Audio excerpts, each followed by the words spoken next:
그때 엄마한테 잘해드렸어야 했는데. 이 며느리는 왜 이런 상황에 처해졌을까요? 지금부터 이 사연의 이야기를 들려드리겠습니다. 그럼 끝까지 영상 시청 부탁드리면서 시작하겠습니다. 여러분, 혹시 동네 시장에서 이런 할머니 마주친 적 없으신가요? 허리춤엔 낡은 전대를 차고 다 늘어난 몸빼 바지에 10년은 좋게 신었을 털신을 끌고 다니는 분 말입니다. 콩나물 갓 100원을 깎겠다고 상인과 10분을 실랑이 하는 모습에 지나가는 사람들은 혀를 차며 생각하죠. 아이고, 노인네가 참 억척스럽게도 사네. 자식들은 뭐하나. 하고요. 오늘 이야기의 주인공, 이른둘의 김영순 할머니가 딱 그런 모습이었습니다. 시장에서 생선 파는 김씨 아줌마가 아이고 형님, 저 사거리에 있는 5층 빌딩이 다 형님 건데 옛썩은 생선만 찾아대요. 하고 핀잔을 줘도 영순 할머니는 화들짝 놀라며 손가락을 입에 갖다 댈 뿐이었죠. 쉿. 야가 입이 방정이네. 자식 놈들 알면 큰일 나. 조용히 혀. 그렇습니다. 영순 할머니는 사실 이 동네 알짜배기 땅과 건물을 소유한 수백억 자산가였습니다. 젊은 날 남편을 잃고 핏덩이 같은 아들 하나 업은 채 생선 내장을 따며 피눈물로 모은 돈이었죠. 하지만 할머니는 그 엄청난 부를 철저히 숨겼습니다. 돈 냄새를 맡으면 자식이 나태해질까봐, 혹여나 돈 믿고 인생을 허투루 살까봐 평생을 가난한 척, 없는 척 연기하며 아들 하나만을 바르게 키워냈던 겁니다. 어느 화창한 봄날이었습니다. 영순 할머니는 아침부터 분주했습니다. 며느리가 좋아한다는 파김치를 밤새 담갔기 때문이죠. 택배로 부치면 몸도 편하고 좋을 텐데 할머니는 굳이 그 무거운 김치통을 보따리에 싸서 머리에 이고 집을 나섰습니다. 지하철을 2번이나 갈아타고 버스까지 타야 하는 먼 길이었지만 발걸음은 가벼웠습니다.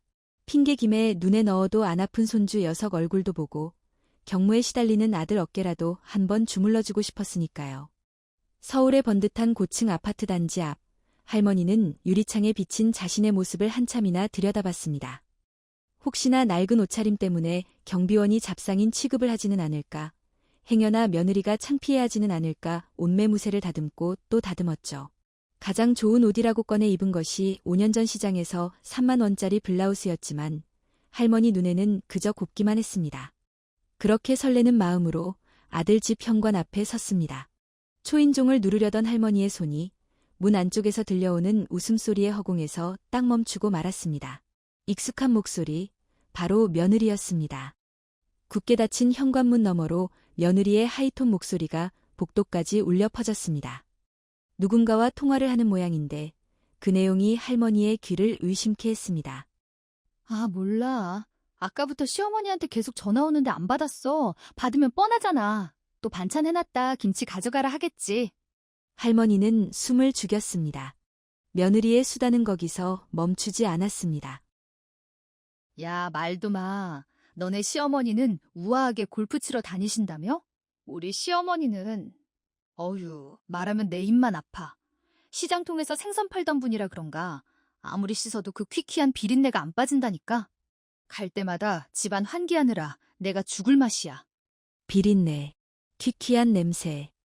그것은 영순 할머니가 평생을 바쳐 아들을 키워낸 훈장 같은 냄새였습니다. 그런데 며느리는 그것을 죽을 맛이라며 깔깔거리고 있었죠. 이어지는 말은 더 가관이었습니다. 돈? 야, 그 꼬라지에 돈이 어딨겠냐. 남편 말로는 파출부 뛰면서 겨우겨우 지 뒷바라지 했대. 나중에 병원비나 안 물려주면 다행이지. 유산 같은 소리 하네. 빚이나 없으면 고맙지 뭐. 그래서 내가 적당히 비위만 맞춰주는 거야. 명절에나 한번 가서 설거지 좀 해주고 용돈 뜯어오는 거지. 문 밖에 서 있던 영순 할머니는 마치 누군가에게 뒤통수를 세게 얻어맞은 것 같았습니다. 손에 들고 있던 파김치 보따리가 천근만근 무겁게 느껴졌습니다. 다리에 힘이 풀려 그 차가운 복도 바닥에 주저앉고 말았죠. 신혼집 전세금 보태줄 때 할머니는 노후 자금 다 털어서 주는 거라고 거짓말을 했더랬습니다. 그 돈을 받고 눈물을 글썽이며 어머님 감사합니다. 평생 잘할게요 하던 그 착한 며느리는 어디로 간 걸까요? 지금 문 안에서 친구와 키득거리는 저 여자가 정말 내 며느리가 맞는 걸까요? 할머니는 자신의 옷소매에 코를 묶고 냄새를 맡아보았습니다. 비린내는커녕 아들 집에 온다고 아끼던 장미비누로 빡빡 문질러 씻은 향기만 나는데 말이죠. 하지만 며느리가 맡은 냄새는 생선 비린내가 아니었을 겁니다. 그것은 바로 가난의 냄새였겠죠. 가진 것 없고 줄 것 없어 보이는 늙은 시어머니에 대한 경멸의 냄새 말입니다. 할머니는 차마 배를 누르지 못했습니다. 그 안으로 들어가서 며느리의 가증스러운 가면을 마주할 자신이 없었으니까요. 대신 정성껏 싸온 파김치통을 현관문 구석에 조용히 내려놓았습니다.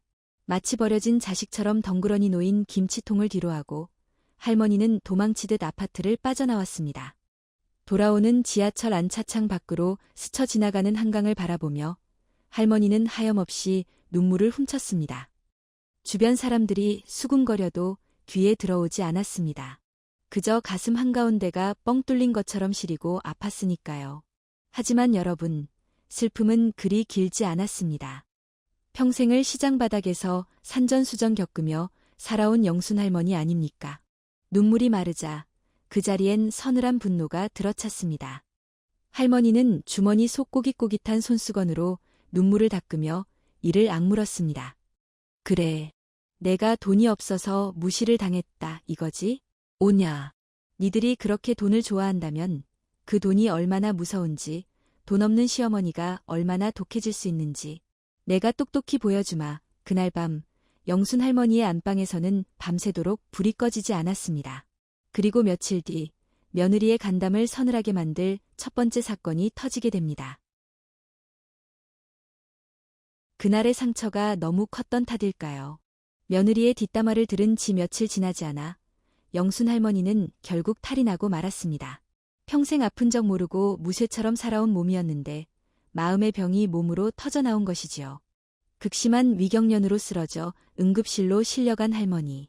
하얀 천장을 바라보며 링거를 맞고 누워있는데 옆 침대 풍경이 자꾸만 눈에 밟힙니다. 옆 침대 할머니는 며느리가 와서 손발을 주무르고 어머님, 죽 좀 드세요 하며 살뜰히 챙기고 있었거든요. 하지만 영순 할머니의 곁은 텅 비어 있었습니다. 한참 뒤 아들이 헐레벌떡 뛰어 들어왔지만 혼자였습니다. 엄마, 괜찮아요? 묻는 아들의 얼굴에 난처한 기색이 역력했죠. 할머니가 힘없는 목소리로 물었습니다. 애미는? 시애미가 쓰러졌다는데 코빼기도 안 비치냐? 아들은 머리를 극적이며 말도 안 되는 변명을 늘어놓았습니다. 아, 그게 오늘 지민이 피부과 예약해둔 게 있어서 당일 취소하면 위약금을 다 물어내야 한대요. 엄마 큰 병 아니잖아요. 그냥 링거 맞고 가면 되는 거 아니에요? 피부과, 위약금. 사람이 중내사내하며 누워있는데 며느리는 피부관리 위약금이 더 아까웠던 겁니다. 사실 그 시각 며느리는 병원이 아니라 백화점 라운지에서 친구들과 수다를 떨고 있었을지도 모릅니다. 아휴, 시어머니 쓰러지셨대. 몰라, 남편 보냈어. 거길 내가 왜 가. 우울하게 하면서 말이죠.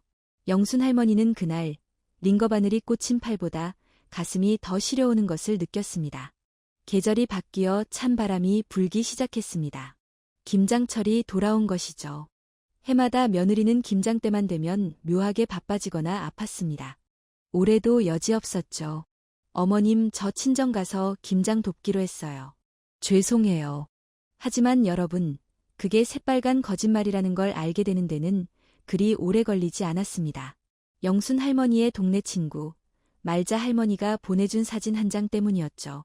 서울의 비싼 호텔 수영장에서 선글라스를 끼고 칵테일을 마시고 있는 며느리의 사진. 친정 가서 김장 돕는다던 며느리는 사실 친구들과 호캉스를 즐기고 있었던 겁니다. 영순 할머니는 배신감에 치를 떨었지만 아들에게 내색하지 않았습니다. 대신 아픈 허리를 복대로 칭칭 감고 배추백 포기를 혼자 절이고 버무렸습니다. 왜냐고요? 우리 아들, 그놈의 김치 없으면 밥을 못 먹으니까요. 미워도 자식이라고. 할머니는 고무장갑 낀 손으로 눈물을 훔치며 배추 속을 채웠습니다. 그 김치 속에 며느리를 향한 원망도 같이 버무리면서 말입니다. 그리고 운명의 날이 찾아왔습니다. 김장이 끝나고 며칠 뒤 영순 할머니는 아들 내외를 저녁 식사에 초대했습니다. 마음속으로 이게 마지막 기회다라고 생각하셨던 것 같아요. 상다리가 부러지게 차린 저녁상. 하지만 7살 손주 녀석이 밥투정을 시작했습니다. 아이씨, 맛없어. 할머니 반찬에서 냄새나. 그러더니 그 귀한 갈비찜 접시를 바닥에 내동댕이 쳤습니다. 할머니는 엄하게 꾸짖었습니다. 이 녀석, 어른이 해준 음식을 던져? 어디서 배운 버르장머리냐. 그러자 참고 있던 며느리가 식탁을 쾅 치며 벌떡 일어났습니다. 어머님, 지금 애한테 뭐 하시는 거예요? 애가 맛없다는데 억지로 먹이는 게 학대인 거 모르세요? 그리고 솔직히 말씀드려요. 어머님 음식 비위생적이라 저도 못 먹겠어요. 돈도 없으면서 유세란 유세는 다 떨고. 제가 이래서 여기 오기 싫다고 했잖아요. 아들은 옆에서 여보, 왜 그래? 하며 말리는 신용만 할 뿐 아내의 기세에 눌려 꿀먹은 벙어리였습니다. 영순 할머니는 그 순간 마음속에서 무언가가 툭 하고 끊어지는 소리를 들었습니다. 그것은 며느리에 대한 마지막 기대이자 인내심의 끈이었습니다. 할머니는 차가운 눈으로 며느리를 올려다보며 속으로 다짐했습니다. 그래, 갈 때까지 갔구나. 이제 내가 밥상을 엎을 차례다. 그날 밤 며느리는 씩씩거리며 돌아갔고 영순 할머니는 밤새 한숨도 주무시지 않았습니다. 그리고 다음 날 아침 변호사를 불렀습니다.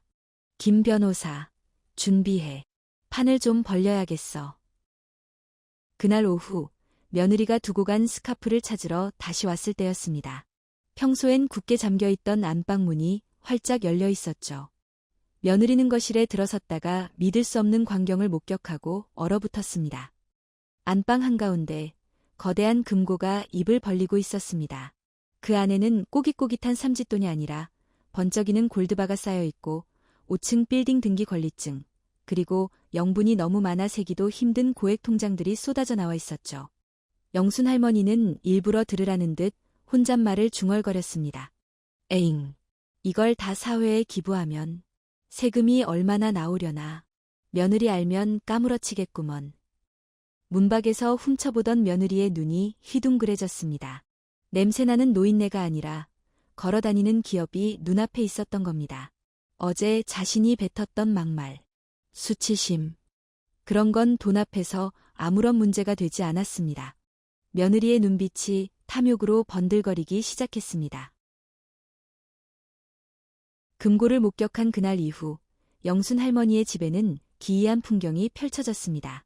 평소엔 명절에도 오기 싫어 핑계를 대던 며느리가 아침 9시만 되면 어머니 문 열어주세요 하며 출근 도장을 찍기 시작했으니까요. 태도는 180도가 아니라 아예 다시 태어난 사람 같았습니다. 백화점 VIP 라운지나 드나들던 그 고운 손으로 고무장갑을 끼고 화장실 변기를 닦지 않나, 세탁기는 옷감이 상한다며 할머니의 낡은 몸빼바지와 속옷을 손빨래하겠다고 덤비지 않나. 지켜보는 영순 할머니조차 기가 찰 노릇이었습니다. 하루는 며느리가 최고급 한우 세트를 들고 와서 직접 구우며 말했습니다. 어머님, 그동안 입맛 없으셨죠? 제가 어머님 생각나서 제일 좋은 부위로 사왔어요. 많이 드세요. 그 고기가 어떤 고기입니까? 예전엔 자기 입에 들어가는 것만 챙기고 시어머니 밥상엔 질긴 수입산 고기나 올리던 그 며느리 아니던가요. 영순 할머니는 그 가증스러운 고기 한 점을 씹으며 속으로 생각했습니다. 그래, 내 눈에는 내가 시어머니가 아니라 걸어다니는 돈다발로 보이겠지. 맛있게 씹어 넘겨주마. 이 고기 맛이 달면 달수록 나중에 내가 흘릴 눈물은 더 쓸 테니까. 할머니는 며느리의 그 속물근성을 철저히 이용하기로 했습니다.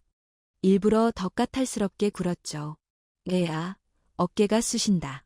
좀 더 세게 주물러라. 방바닥에 먼지가 보인다. 다시 닦아라.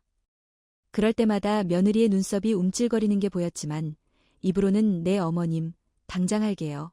하며 억지 미소를 지어 보였습니다. 속으로 이 늙은이 언제 죽나. 죽으면 다 내 거다 주문을 외우면서 말이죠. 그렇게 일주일, 며느리의 인내심이 바닥을 보일 때쯤 할머니는 드디어 덫을 놓았습니다. 오늘 저녁에 너희 부부 좀 보자. 재산 정리를 좀 해야겠다. 할머니의 이 한마디에 며느리는 뛸 듯이 기뻐했습니다. 남편에게 전화를 걸어 여보, 드디어 때가 왔어.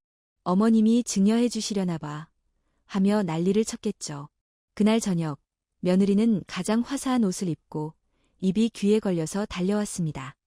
거실 탁자 위에는 두툼한 서류 봉투 하나가 덩그러니 놓여 있었습니다.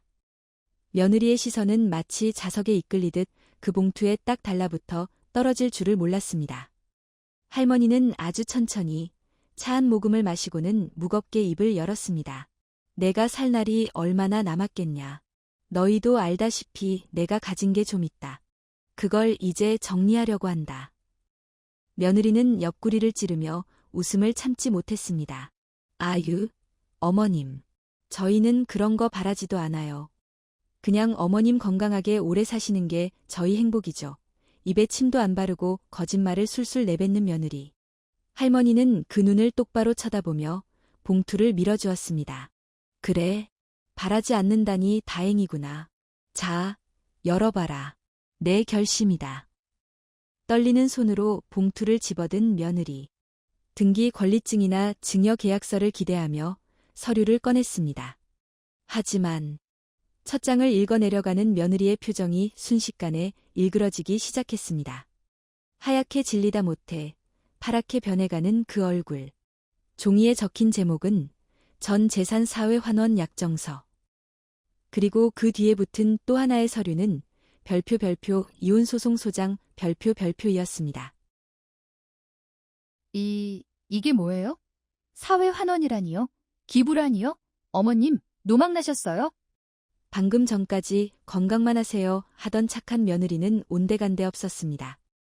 본색을 드러낸 며느리는 서류를 바닥에 내동댕이 치며 소리를 질렀습니다. 내가 일주일 동안 식모처럼 일한 게 얼만데. 내 노력은 어쩌고 생판 남한테 돈을 줘요. 당신 뭐해? 엄마가 미쳤나 봐. 말 좀 해봐. 아들이 충격에 빠져 멍하니 있는 사이 영순 할머니가 자리를 박차고 일어났습니다. 그리고 평생 시장 바닥에서 산전수전 겪으며 다져온 그 쩌렁쩌렁한 목소리로 호통을 쳤습니다. 집안의 유리창이 흔들릴 정도의 사자후였습니다. 닥쳐라. 내년이 한 게 노력이냐? 그건 돈 냄새 맡은 투기꾼의 수작질이야. 할머니의 눈에서 불이 뿜어져 나왔습니다. 내가 모를 줄 알았냐? 내 발 씻겨주면서 속으로 얼마나 욕을 해댔을고? 내가 탐내는 그 돈이 어떤 돈인 줄 아느냐? 한겨울 칼바람 맞으며 생선 내장 따고 비늘 쳐가며 내 손가락 마디마디가 굽어가며 번 내 피고 땀이다. 할머니는 거친 손을 며느리 눈앞에 들이밀었습니다. 너 같은 속물이 감히 넘볼 돈이 아니란 말이다. 부모를 짐짝 취급하고 돈 앞에서는 간도 쓸개도 빼주는 가짜한테는 단 10원짜리 하나도 줄 수 없다. 당장 내 집에서 나가라. 너는 이제 내 며느리가 아니다. 독이 오른 며느리는 아들 바짓가랑이를 잡고 매달렸습니다. 여보, 소송 걸어. 유류분 반환 청구 소송하면 반은 받을 수 있어. 빨리 변호사 알아봐. 하지만 그 순간 아들은 보았습니다. 돈에 미쳐서 악기처럼 변해버린 아내의 얼굴과 그 평생을 바쳐 지킨 자존심으로 홀로 서 있는 늙은 어머니의 떨리는 어깨를요. 아들은 깨달았습니다. 자신이 그동안 평화라는 핑계로 어머니의 고독을 얼마나 잔인하게 방치했는지를요. 아들은 며느리의 손을 매몰차게 뿌리쳤습니다. 그리고 어머니 앞에 무릎을 꿇고 엎드렸습니다.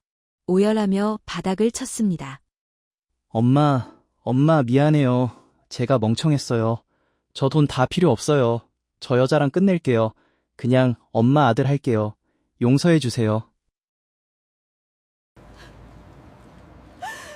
그때 엄마한테 잘해드렸어야 했는데. 그렇게 폭풍 같은 시간이 지났습니다. 며느리는 위자료는커녕 그동안 시어머니에게 했던 폭언 녹음 파일과 폐륜 행위가 증거가 되어 빈털터리로 쫓겨났습니다. 아들은 다니던 대기업에 휴직계를 내고 어머니를 모시고 전국 일주를 떠났습니다.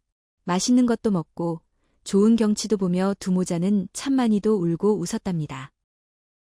1년이 지난 지금 영순 할머니는 서울 생활을 정리하고 공기 좋은 양평에 작은 전원주택을 짓고 사십니다. 약속대로 수백억 재산은 장학재단과 독거노인 후원단체에 기부하셨고요. 주말 오후 따사로운 햇살이 비치는 평상이 할머니가 쪄낸 옥수수를 아들과 손주 녀석이 하모니카 불듯 맛있게 먹고 있습니다. 그 모습을 바라보는 영순 할머니의 얼굴엔 수백억 통장을 가졌을 때보다 더 편안하고 넉넉한 미소가 번져 있습니다. 돈이 다 무슨 소용이여. 내 새끼 입에 밥 들어가는 거 보는 게 부자지. 가면을 쓴 가짜 가족을 쳐내고 비로소 진짜 행복을 찾은 영순 할머니. 여러분은 지금 무엇을 쫓고 계신가요?